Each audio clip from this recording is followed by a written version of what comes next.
Students हम discuss करेंगे important news के बारे में और उससे रिलेटेड जो इन्फॉर्मेशन है हमारे यूपीएससी के एग्जाम के पर्सपेक्टिव से इम्पोर्टेंट उसको हम यहाँ पर डिस्कस करेंगे। First news is regarding the Jharkhand के जो सीएम हैं उनके बारे में है। स्टूडेंट्स एनफोर्समेंट डायरेक्टरेट के द्वारा झारखंड के जो सीएम हैं उन्हें अरेस्ट किया गया। आप देखिए कि लास्ट 1-2 डेज से ये जो टॉपिक है कंटिन्यूस न्यूज़ के अंदर है। झारखंड के जो सीएम हैं उनको अर्लियर फेज के अंदर सम्मन किया गया था एक लैंड फ्रॉड केस के रिगार्डिंग में। ईडी के द्वारा जब उन्हें अरेस्ट किया गया तो उनके द्वारा अपना जो रेजिग्नेशन है उसको सबमिट किया गया गवर्नर को। और आप देखिए कि उन्हीं की पॉलिटिकल पार्टी से रिलेटेड जो पर्सन है उसको एज ए न्यू सीएम के रूप में अपॉइंट किया गया है झारखंड के अंदर में, जिनके ओथ का जो प्रोसेस है उसको यहाँ पे कैरी आउट किया गया है गवर्नर के द्वारा। तो आपको यहाँ पे कुछ बेसिक इन्फॉर्मेशन है जिसके बारे में ज़रूर से जानकारी होनी चाहिए। आप देखिए कि एनफोर्समेंट डायरेक्टरेट कंटिन्यूस न्यूज़ के अंदर है। तो इस एजेंसी का जो इस्टेब्लिशमेंट है वो कब किया गया है, कौन से एक्ट के थ्रू उसका इस्टेब्लिशमेंट किया गया है, उसके बारे में आपको ज़रूर से जानकारी होना चाहिए। इसको अर्लियर फेज के अंदर में एज ए एनफोर्समेंट यूनिट के रूप से जाना करते थे और मिनिस्ट्री ऑफ फाइनेंस के अंडर में इसको इस्टेब्लिश किया गया है as a multi disciplinary organisation के रूप से। इनके द्वारा काफ़ी सारे जो केसेज हैं अलग अलग डोमेन के अंदर जो केसेज हैं उनको डील किया जाता है, चाहे फॉरेन एक्सचेंज के रिलेटेड केसेज हो, मनी लॉन्ड्रिंग के रिलेटेड जो केसेज हो, या फ्यूजिटिव इकोनॉमिक ऑफेंडर से रिलेटेड जो पर्सन है उनको भी यहाँ पे एनफोर्समेंट डायरेक्टरेट के द्वारा ही डील किया जाता है। तो students enforcement directorate continuous news के अंदर है, इससे रिलेटेड जो बेसिक इन्फॉर्मेशन है उसके बारे में आप जरूर से रीड करना। आप देखिए कि यहाँ पे जो सीएम का जो ओथ है वो दिलवाया गया है गवर्नर के द्वारा। आपको जो CM and council of ministers है उनके बारे में भी बेसिक जानकारी होनी चाहिए। कौन से आर्टिकल के थ्रू यहाँ पे जो सीएम का जो बेसिकली जो ओथ प्रोसेस है वो आपको देखने के लिए मिलता है। और गवर्नर के द्वारा जो बेसिक वर्क किया जाता है काउंसिल ऑफ मिनिस्टर्स के एड एंड एडवाइस के रूप से, उनको कौन से आर्टिकल के अंदर में मेंशन किया गया है उसके बारे में आप जरूर से रीड कीजिए। आप देखिएगा आर्टिकल 163 के अंदर आपको देखने के लिए मिलता है कि गवर्नर यहाँ पे बेसिकली जो काउंसिल ऑफ मिनिस्टर्स है उसकी एड एंड एडवाइस के रूप से वर्क करते हैं। तो एक आर्टिकल 163 के अंदर मेंशन किया गया है और काउंसिल ऑफ मिनिस्टर्स को हेड किया जाता है सीएम के द्वारा। स्टूडेंट्स अगर हम यहाँ पे मिनिस्टर्स के ओथ प्रोसेस के बारे में रीड करें या सीएम का जो ओथ प्रोसेस है उसके बारे में रीड करें तो आप देखिएगा आर्टिकल 164 के अंडर में आपको यहाँ पे जो ओथ प्रोसेस है उसके बारे में जानकारी मिलती है कि गवर्नर के द्वारा उनका जो ओथ है उसका एडमिनिस्ट्रेशन को कैरी आउट किया जाता है। और आप देखिए कि काउंसिल ऑफ मिनिस्टर्स का जो लिमिटेशन है, जो संख्या है, उसके बारे में भी हमने कल ही रीड किया था कि 91st कॉन्स्टिट्यूशन अमेंडमेंट एक्ट के थ्रू यहाँ पे जो लिमिटेशन है उसको इम्पोज किया गया कि लेजिस्लेटिव असेंबली का जो 15% लोग हैं उनको ही बेसिकली यहाँ पे काउंसिल ऑफ मिनिस्टर्स के रूप में अपॉइंट किया जा सकता है। स्टूडेंट्स अगर हम यहाँ पे सीएम का जो रिस्पॉन्सिबिलिटीज हैं, कुछ ड्यूटीज हैं, उनके बारे में डिस्कस करें गवर्नर के पर्सपेक्टिव से, तो उनके बारे में आपको जो मेंशन है वो आपको आर्टिकल 167 के अंडर में देखने के लिए मिलता है कि सीएम का कुछ रिस्पॉन्सिबिलिटी है। उनकी गवर्नमेंट के द्वारा जो डिसीजंस लिए गए हैं उनको यहाँ पे इंफॉर्मेशन है वो प्रोवाइड करना है गवर्नर को, समय समय पे जो इन्फॉर्मेशन है वो यहाँ पे प्रोवाइड करना है सीएम के द्वारा। नेक्स्ट न्यूज़ के बारे में अगर हम डिस्कस करें तो स्टूडेंट दिल्ली के जो चीफ मिनिस्टर हैं उनके बारे में है। आप देखिए कि ईडी के द्वारा उनको भी सम्मन किया गया है कंटिन्यूस रूप से और उनके द्वारा यहाँ पे इग्नोर किया गया है ईडी का जो सम्मन है उसे। ये लिकर केस के रिगार्डिंग में है। दिल्ली गवर्नमेंट के काफ़ी सारे जो मिनिस्टर्स हैं, जो डिप्टी सीएम है, वो भी प्रेजेंट समय में प्रिजन के अंदर में है उसी लिकर केस के रिगार्डिंग में। तो अपोजिशन पॉलिटिकल पार्टीज के द्वारा एलिगेशंस लगाए जाते हैं यहाँ पे जो एजेंसीज है उसका मिसयूज किया गया है अलग अलग एरियाज के अंदर में। अलग अलग जो अपोजिशन पार्टी के जो लीडर्स हैं उनको बेसिकली अरेस्ट करने के पर्सपेक्टिव से किसी भी केस के अंदर में। नेक्स्ट अगर हम बात करें students RBI reserve bank of India के पर्सपेक्टिव से है, तो हमारी जो सेंट्रल बैंक है, मीन्स जो रिजर्व बैंक ऑफ इंडिया है, जो सेंट्रल अथॉरिटी है बैंकिंग इंस्टीट्यूशंस का, तो इस सेंट्रल बैंक के द्वारा बेसिकली यहाँ पे जो कर्व है वो लगाया गया है पेटीएम वॉलेट के रिगार्डिंग में। आप देखिए कि जो पेटीएम पेमेंट बैंक लिमिटेड जो बैंक है, पेमेंट बैंक, उसके ऊपर में कुछ लिमिटेशंस है वो लगाई गई हैं कि उनके द्वारा यहाँ पे मोबाइल वॉलेट का जो ऑपरेशन है आफ्टर द फरवरी के बाद में उनका जो मोबाइल वॉलेट का जो ऑपरेशन है उसको एंड किया जाएगा। क्योंकि यहाँ पे बेसिकली कुछ एलिगेशंस है वो देखने के लिए मिले थे पेटीएम पेमेंट बैंक का जो कम्प्रीहेंसिव है उनके रिगार्डिंग में। आप देखिए कि Paytm payment bank limited company के द्वारा जो भी आरबीआई का जो गाइडलाइंस है, आरबीआई का जो इनिशिएटिव्स है यहाँ पे पेमेंट बैंक्स के रिगार्डिंग में, उनका जो फॉलो अप है वो नहीं किया गया।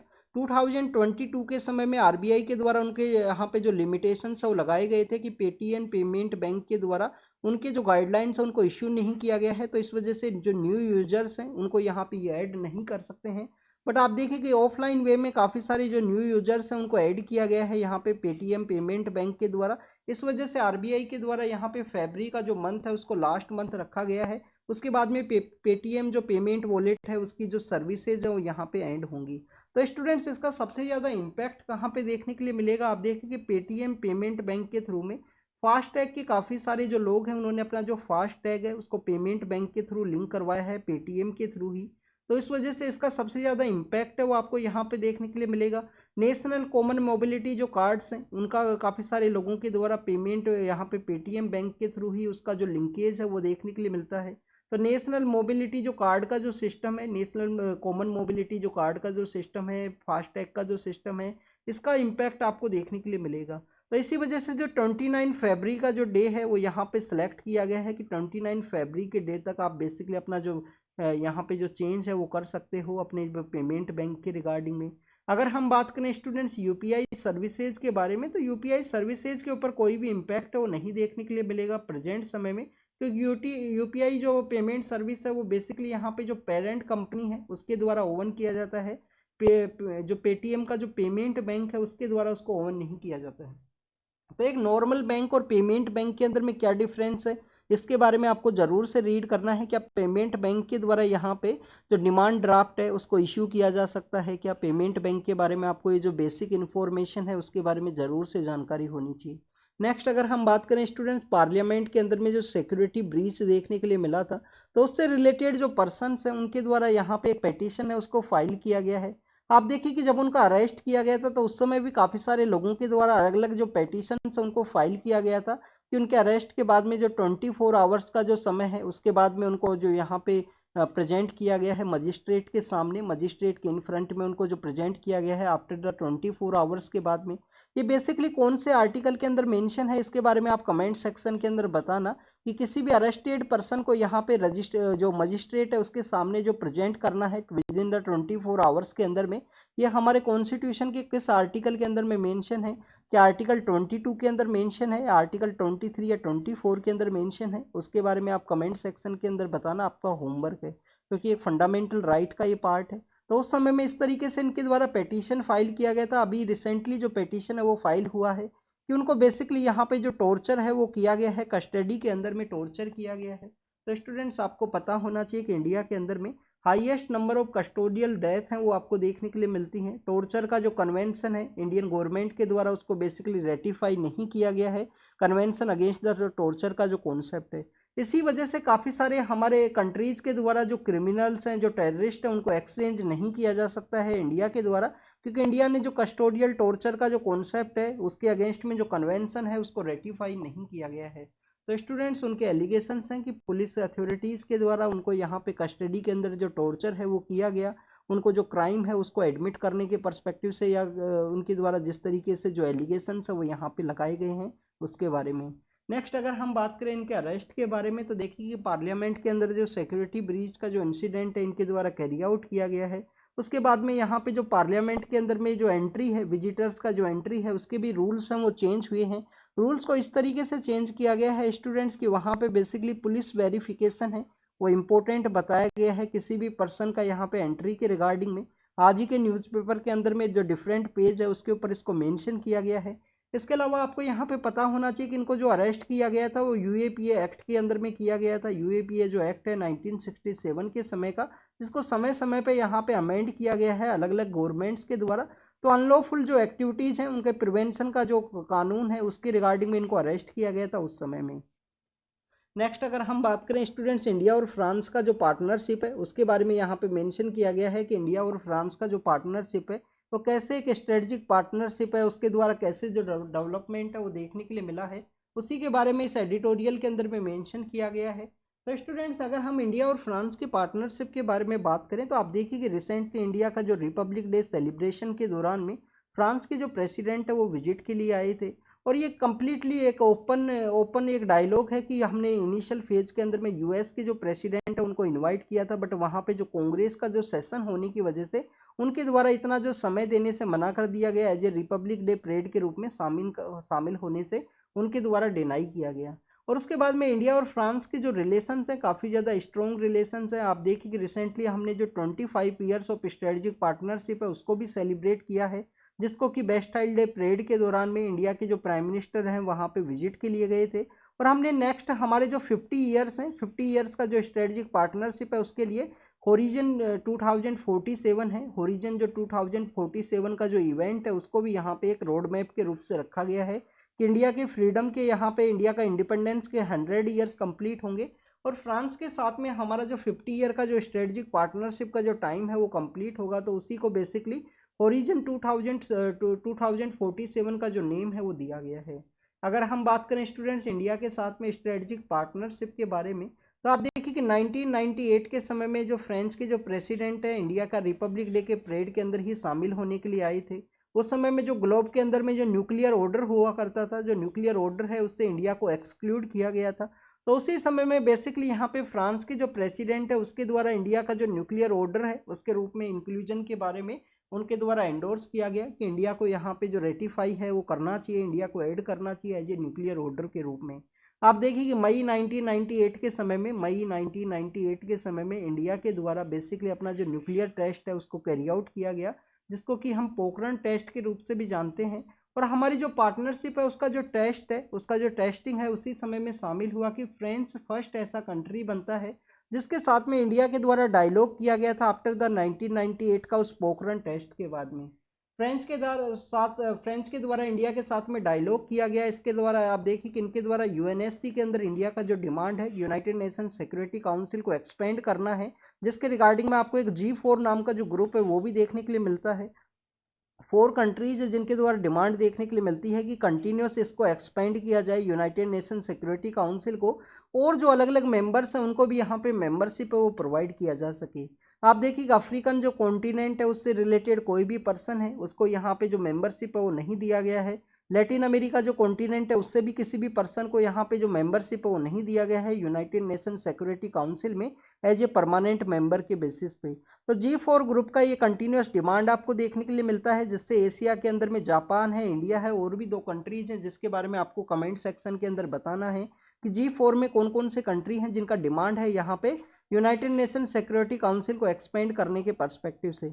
स्टूडेंट्स जो G4 ग्रुप है उसके कंप्लीटली काउंटर बेसिस पे एक अलग ग्रुप आपको देखने के लिए मिलता है जिसको कि हम कॉफ़ी क्लब के रूप से जानते हैं। कॉफ़ी क्लब के द्वारा डिमांड किया जाता है कि यहाँ पे यूनाइटेड नेशन सिक्योरिटी काउंसिल को एक्सपेंड नहीं करना है। तो आप कॉफ़ी क्लब के बारे में और G4 के जो कंट्रीज हैं उनके बारे में बताना, ये आपका होमवर्क है यहाँ पे। नेक्स्ट अगर हम बात करें तो यूनाइटेड नेशन सिक्योरिटी काउंसिल में जो इंडिया का डिमांड था कि इसको एक्सपेंड किया जाए, इंडिया के साथ में फर्स्ट टाइम जो डायलॉग किया गया हुआ उनके द्वारा।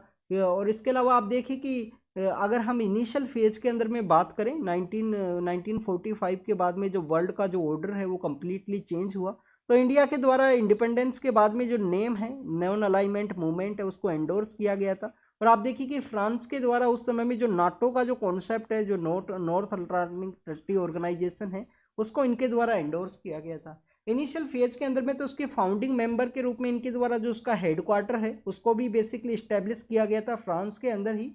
और लेटर फॉर्म के अंदर में उसका जो ये आपको डाइल्यूशन है वो कॉन्सेप्ट देखने के लिए मिलेगा। आप देखिए कि नाटो का जो प्रेजेंट समय में जो हेडक्वार्टर है वो कहाँ पे सिचुएटेड है, उसका जो हेडक्वार्टर आपको देखने के लिए मिलता है ब्रुसेल्स है, जो बेसिकली बेल्जियम का एरिया है, वहाँ पे वो सिचुएटेड है। नेक्स्ट अगर हम बात करें स्टूडेंट्स न्यूक्लियर डायलॉग के बारे में, तो इंडिया और फ्रांस का जो डायलॉग है आपको न्यूक्लियर के अलावा आप देखिए स्पेस सेक्टर के अंदर में, डिफेंस सेक्टर के अंदर में आपको देखने के लिए मिलता है। बहुत कंट्रीज के द्वारा अपने जो सिविलाइजेशन के जो ट्रेड्स हैं उनको कैरी आउट किया जा सकता है, जो एक्सेप्शनल जो नॉर्म्स है उनको कैरी आउट किया जाता है। इसके अलावा स्टूडेंट्स अगर हम बात करें न्यूक्लियर डायलॉग के अलावा, हमने देखा कि न्यूक्लियर के अलावा आप देखिए कि स्पेस के अंदर में, आप देखिए डिफेंस के अंदर में इंडिया और फ्रांस के यहाँ पे डायलॉग इस्टेब्लिश है। इसके अलावा अगर हम प्रेजेंट समय में बात करें तो प्रेजेंट समय में इन्होंने काउंटर टेररिज्म है, इंटेलिजेंस शेयरिंग है, साइबर सिक्योरिटी है, आर्टिफिशियल इंटेलिजेंस के रिगार्डिंग में अपने जो डायलॉग हैं उनको एक्सपेंड किया गया है। इनिशियल फेज के अंदर NSA लेवल का यहाँ पे जो डायलॉग्स है उनको कैरी आउट किया जाता था। अगर हम प्रेजेंट यहाँ पे रिलेशंस के बारे में बात करें तो आप देखिए कि डिफेंस टाइज के परस्पेक्टिव से आप देखिए कि जो सबमरीन्स हैं उनका जॉइंट एक्सरसाइज है, सबमरीन्स का यहाँ पे जो डिप्लॉयमेंट है। इसके अलावा आप देखिए कि राफाल जो फाइटर जेट है वो यहाँ पे फ्रांस के द्वारा इंडिया को बेसिकली एग्रीमेंट्स के द्वारा डिलीवर किया गया है। डिफेंस इंडस्ट्रियल रोड मैप है जिसको रिसेंटली साइन किया गया है, डिफेंस इंडस्ट्रियल जो रोड मैप है जिसको रिसेंटली यहाँ पे शामिल किया गया। जो इंडिया का जो आत्मनिर्भर भारत है, सेल्फ डिपेंडेंट का जो कॉन्सेप्ट है उसको ये प्रमोट किया जाएगा, जिसके अंदर सिविलियन हेलीकॉप्टर्स है उसका जो असेंबल का जो प्रोग्राम है वो भी इंडिया के अंदर ही देखने के लिए मिलेगा। आप देखिए कि C295 नाम के जो हेलीकॉप्टर्स है, जो एयरक्राफ्ट है, उनका मैन्युफैक्चरिंग यहाँ पे रहेगा। एडवांस मीडियम जो कम्बैट एयरक्राफ्ट है उनका भी यहाँ पे जो को डिजाइन है, को कोलोब्रेशन है, वो आपको देखने के लिए मिलेगा इंडिया और फ्रांस का। इसके अलावा स्टूडेंट्स ये तो डिफेंस सेक्टर के अंदर हुआ, जो इंडिया का जो आत्मनिर्भर का जो कॉन्सेप्ट है उसको ये प्रमोट करेगा इंडिया और फ्रांस के स्ट्रेटेजिक पार्टनरशिप के थ्रू में। अगर हम बात करें स्टूडेंट्स स्पेस के सेक्टर के अंदर में, तो आप देखिए कि 1960 के समय में फ्रांस के द्वारा कंटिन्यूस इंडिया को जो स्पेस के अंदर जो असिस्टेंस है वो प्रोवाइड किया गया है फ्रांस के द्वारा। इंडिया का जो इंडियन स्पेस रिसर्च ऑर्गेनाइजेशन है उसको इनिशियल फेज के अंदर में जो श्रीहरिकोटा है वहाँ पे इनका एक लॉन्चिंग पैड है वो भी आपको देखने के लिए मिलता है। आप देखिए कि इसरो के द्वारा, इसरो को यहाँ पे जो फ्रांस का जो स्पेस एजेंसी है CNES, उसके द्वारा जो सपोर्ट है वो इनिशियल समय से ही प्रोवाइड किया गया। प्रेजेंट समय में अगर हम बात करें, न्यू स्पेस इंडिया लिमिटेड नाम का एक कॉमर्शियल आर्म आपको देखने के लिए मिलता है, और एरियाना जो स्पेस है यहाँ पे फ्रांस का, उनके द्वारा काफ़ी सारे जो एरियाज है उसके अंदर में एग्रीमेंट है उसको साइन किया गया है, चाहे सैटेलाइट लॉन्च के रिगार्डिंग में MOUs को साइन करना हो। फ्रांस का आपको एयरफोर्स है उसका भी आपको अलग अलग एरियाज के अंदर एक्सपेंड है वो देखने के लिए मिलता है। पहले एयरफोर्स का जो डोमेन है वो एयर स्पेस ही हुआ करता था, प्रेजेंट समय में उसको स्पेस फोर्स के रूप में भी उसको डेजिग्नेट किया गया है। तो इंडिया का जो स्पेस एजेंसी है उसका भी यहाँ पे कोऑपरेशन सामने आया है। इसके अलावा अगर हम बात करें स्टूडेंट्स पार्टनरशिप के बारे में, तो सिविलियन एंड कॉमर्शियल स्पेस के अंदर में दोनों ही कंट्रीज का पार्टनरशिप हुआ है। और इंडिया और फ्रांस के अगर हम सिविलियंस के सेक्टर्स में बात करें, तो आप देखिए कि इंडिया के जो स्टूडेंट्स हैं उनका जो एनरोलमेंट है वो यहाँ पे फ्रांस की यूनिवर्सिटीज़ के अंदर इंक्रीज हुआ। UGC के द्वारा, यूनिवर्सिटी ग्रांट कमीशन के द्वारा भी रिसेंटली यहाँ पे जो फॉरेन यूनिवर्सिटीज़ का जो कैंपस ओपन करने के बारे में बात किया गया है। तो आप देखिए कि फ्रांस का एक यूनिवर्सिटी है जिसको हम सोरबोन यूनिवर्सिटी के रूप से जानते हैं, जो 13वीं सेंचुरी का यूनिवर्सिटी है। तो उसका भी बेसिकली यहाँ पे जो कैंपस है वो इंडिया के अंदर ओपन हो सकता है आने वाले समय के अंदर में। 30,000 के आसपास हमारे जो स्टूडेंट्स हैं वो विजिट करेंगे फ्रांस के लिए स्टडी के पर्सपेक्टिव से।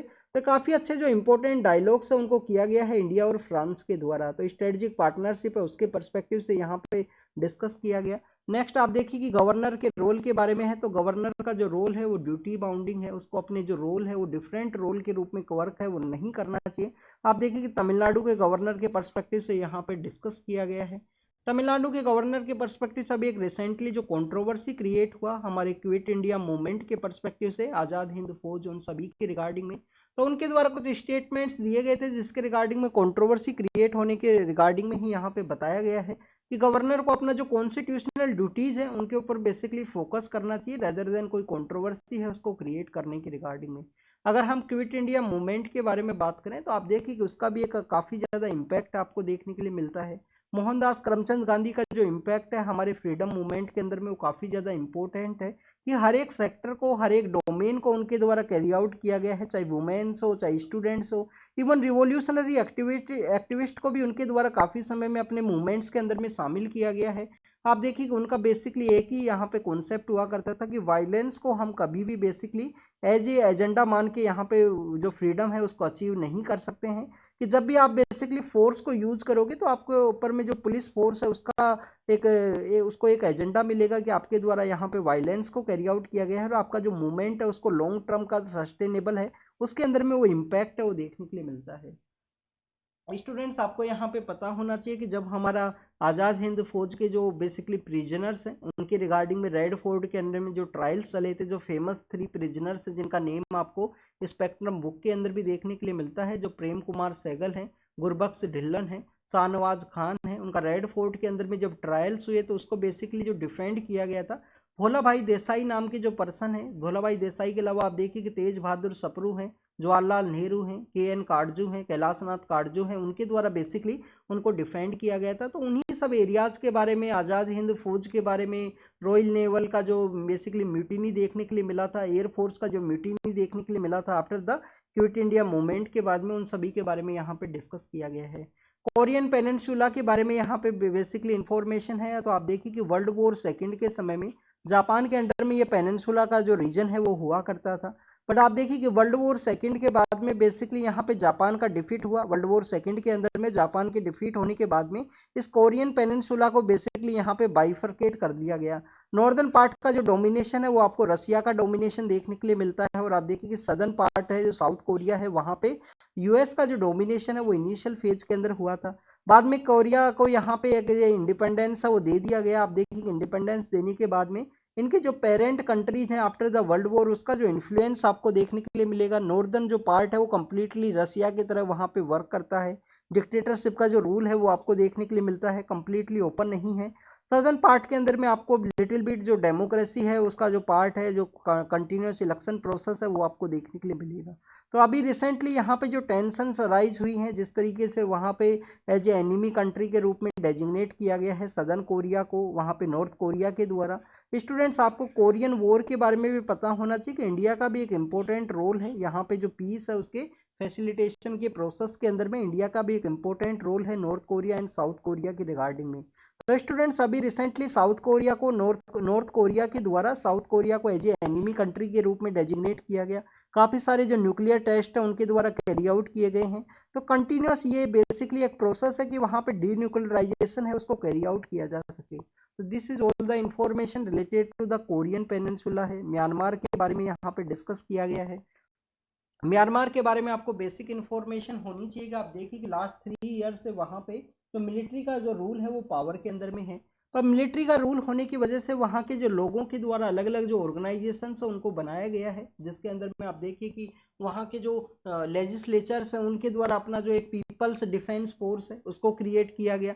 एथेनिक जो फोर्स हैं वो भी आपको देखने के लिए मिलती हैं। तो पीपल प्लस में एथनिक फोर्सेस के द्वारा यहाँ पे जो मिलिट्री का जो क्लास है उसको डिफीट करने का एक कोशिश किया गया है। म्यांमार के बारे में बताया गया कि कभी भी ये कम्प्लीटली जो नेशन बिल्डिंग का जो टास्क है वो वहाँ पे नहीं कैरी आउट किया गया। ड्यूरिंग द जो ब्रिटिश का रूल हुआ करता था उस समय भी आपको इनका जो टास्क है नेशन बिल्डिंग का वो नहीं देखने के लिए मिलता है। और अगर हम after the British rule and होने के बाद में भी आपको नहीं देखने के लिए मिलेगा वहाँ पे जो मेजोरिटी एक एथनिक ग्रुप है जिसको कि हम बमार के नाम से जानते हैं। तो आप देखिए कि यहाँ पे जो म्यांमार के अंदर में जो भी इम्पैक्ट होगा उसका इम्पैक्ट इसके नाइबर कंट्रीज के ऊपर देखने के लिए मिलेगा। नाइबर कंट्रीज कौन कौन से हैं स्टूडेंट्स? नाइबर कंट्री आपको चाइना देखने के लिए मिलता है, लाओस देखने के लिए मिलता है। लाओस के अलावा आप देखिए कि थाईलैंड है, थाईलैंड के अलावा इंडिया और बांग्लादेश है। तो मल्टी एथेनिक ग्रुप है। No light of the hope at the tunnel के रूप टनल के एंड के ऊपर भी कोई भी लाइट ऑफ होप नहीं है प्रेजेंटली उनके सिविलियंस के रूप में। और मिलिट्री रिजाइम का जो डोमिनेशन है उसकी वजह से यहाँ पे एक म्यांमार का जो डार्कनेस है उसके यहाँ पे फाइट के बारे में बात की गई है। कोर्डियल इंडिया के द्वारा क्या किया गया है म्यांमार के साथ में अपने कोर्डिनल जो रिलेशन है उनको स्टेब्लिश किया गया है। डेमोक्रेसी का जो सपोर्ट है इंडिया का हमेशा एक एज ए मेन पर्पज है जिसको यहाँ पे बताया गया। इसके अलावा आप देखिए कि यहाँ पे बेसिकली जो रिफ्यूजी का जो क्राइसिस है, इलीगल जो एक्टिविटीज का जो क्राइसिस है, फ्री मूवमेंट रिजाइम है, हमारे नॉर्थ ईस्ट के ऊपर जो इम्पैक्ट है वो देखने के लिए मिलता है म्यांमार के इस क्राइसिस की वजह से। Next is regarding the internet shutdown के बारे में है। ओल्ड आर्टिकल है, ओल्ड आर्टिकल के अंदर बताया गया है कैसे जम्मू एंड कश्मीर के अंदर में कैसे जम्मू एंड कश्मीर के अंदर जो इंटरनेट है उसका शटडाउन है कंटिन्यूस आफ्टर द 2019 के समय जब उसको बाइफरकेट किया गया था। और आप देखिए कि यहाँ पे जो फार्मर्स का जो मूवमेंट है, फार्मर्स का जो मूवमेंट है उसके बारे में भी बताया गया है कि इंटरनेट का जो शटडाउन है जो हरियाणा के अंदर में देखने के लिए मिला था काफ़ी कुछ एरियाज के अंदर में। तो स्टूडेंट्स अगर हम बात करें यहाँ पे इस टॉपिक के बारे में तो आप देखिए कि आपको पता होना चाहिए कि 2020 के समय सुप्रीम कोर्ट के अंदर में एक जर्नलिस्ट है जम्मू एंड कश्मीर से रिलेटेड जिनको कि हम अनुराधा भसीन के रूप से जानते हैं।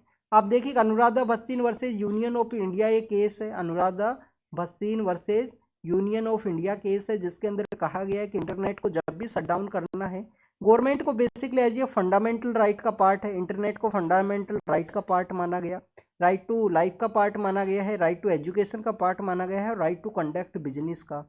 आप देखिए कि आप काफ़ी सारा जो एक्टिविटीज़ है इंटरनेट के थ्रू कैरी आउट करते हो, यहाँ पे आपको पर्सनल किसी पर्सन से इंटरेक्शन करना हो, आप देखिए कि इंटरेक्शन के अलावा आप देखिए कि आपको न्यूज़ गेन करना हो अलग अलग पार्ट्स के अंदर में क्या डेवलपमेंट हुआ है उसके रिगार्डिंग में, एजुकेशन के पर्सपेक्टिव से काफ़ी सारे जो इंस्टीट्यूशंस है प्रेजेंट समय में आपको ऑनलाइन देखने के लिए मिलते हैं। फूड डिलीवरी का जो कॉन्सेप्ट है वो आपको देखने के लिए मिलता है।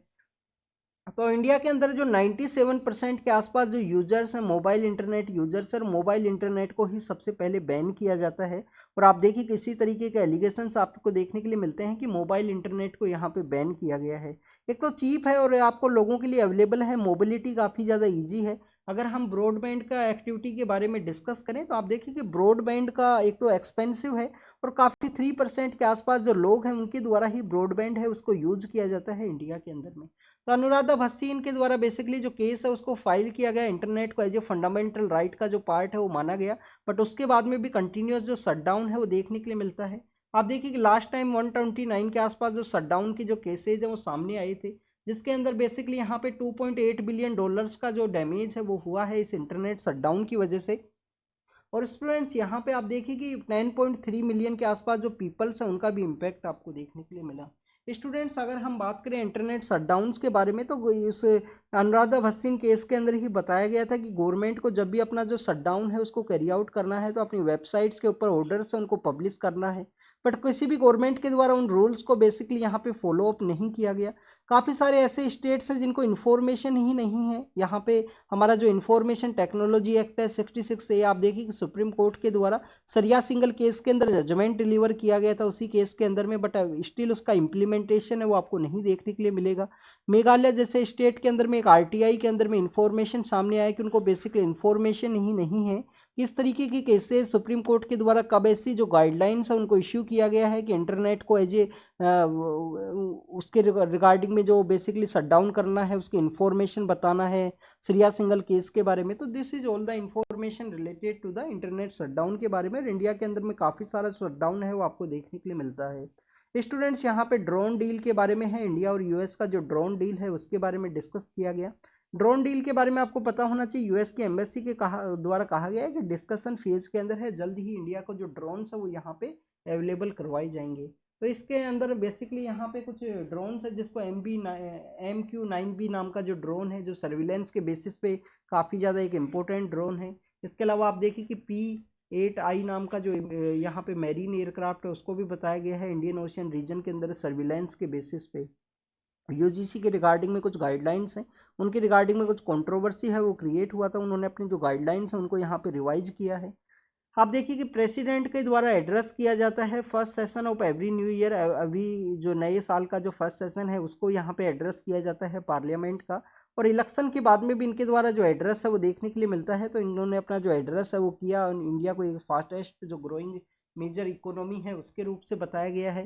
पीएम किसान सम्मान निधि है और भी काफ़ी सारे एरियाज हैं जिनके बारे में इनके द्वारा डिस्कस किया गया। सैनोल के एक कंट्रोवर्सी है वो क्रिएट हुआ था मई के समय में, आप देखिए उसी के थ्रू इनका जो एंट्री है उसको किया गया है पार्लियामेंट की बिल्डिंग के अंदर में। और जो चोला एम्पायर हुआ करता था उस समय में आपको as a transfer of power के रूप से ये एज ए एलिमेंट के रूप में यूज किया जाता है। पीएम सर के द्वारा बजट के बारे में बताया गया है कि फुल बजट जब आएगा, फुल बजट को आफ्टर द इलेक्शंस के बारे में ही गवर्नमेंट के द्वारा प्रेजेंट किया जाएगा। अभी जो आज के दिन जो बजट जिसको प्रेजेंट किया जाना है जिसको हम इंटरिम बजट के रूप से जानते हैं, अपोजिशन पार्टीज के द्वारा इसको अपोज किया गया, हमारे एग्जाम के पर्पज से इम्पोर्टेंट नहीं है। यमन के रिगार्डिंग में है, आप देखिए कि यमन के रिगार्डिंग में यहाँ पे मेंशन किया गया है कि होती रिबेलियंस के द्वारा फायर किया गया है बेसिकली मिसाइल्स को, तो आप ये कंटिन्यूस न्यूज के अंदर है होती रिबेलियन। इसराइल के रिगार्डिंग में है, यहाँ पे इसराइल के रिगार्डिंग में मेंशन किया गया है गाजा स्ट्रिप के पर्सपेक्टिव से। तो कंटिन्यूस ये भी न्यूज़ के अंदर में है, कोई भी न्यू न्यूज़ यहाँ पे नहीं है, कंटिन्यूस वही एरियाज हैं। नाटो रसिया का जो थ्रेट है उसको यहाँ पे डिस्कस किया गया है। नाटो के बारे में आपको पता होना चाहिए 1949 के समय इसको इस्टेब्लिश किया गया था नॉर्थ अटलांटिक ट्रीटी ऑर्गेनाइजेशन के रूप से। इसका जो आर्टिकल 5 है वो क्या बोलता है, कलेक्टिव डिफेंस के बारे में, attack on one equal to the attack on all. Maldives के बारे में न्यूज है, मालदीव कंटिन्यूस न्यूज के अंदर है। इंडिया और मालदीव के जो रिलेशंस है वो भी एक डिटेरियोरेटिंग कंडीशन के अंदर आपको देखने के लिए मिले हैं। इमरान खान को जेल किया गया है, उनकी जो वाइफ है उनको भी यहाँ पे जेल दिया गया है बेसिकली डिफरेंट डिफरेंट केसेस के अंदर में। और आप देखिए कि ईरान के पर्सपेक्टिव से है, ईरान के द्वारा यहाँ पे बेसिकली यूएस स्ट्राइक का जो कॉन्सेप्ट देखने के लिए मिला है। यूएस का जो जॉर्डन बेस है वहाँ पे जो स्ट्राइक किया गया उसके बाद में ये जो प्लेस है जो टॉपिक है वो न्यूज़ के अंदर है। तो this is all the information related to the today's newspaper. आप इसको रीड कीजिए, रिवाइज कीजिए। और बजट आज आने वाला है तो बजट के बारे में भी आप ज़रूर से देखना, आपको समय मिले जब उसका जो वीडियो है जो यहाँ पे फाइनेंस मिनिस्टर के द्वारा जो बजट को रिप्रेजेंट किया जाएगा, क्योंकि बजट के अंदर काफ़ी कुछ चीज़ें ऐसी देखने के लिए मिलती हैं जो हमारे यूपीएससी के एग्ज़ाम के पर्पज़ से इंपॉर्टेंट होती हैं। तो thank you students, thank you.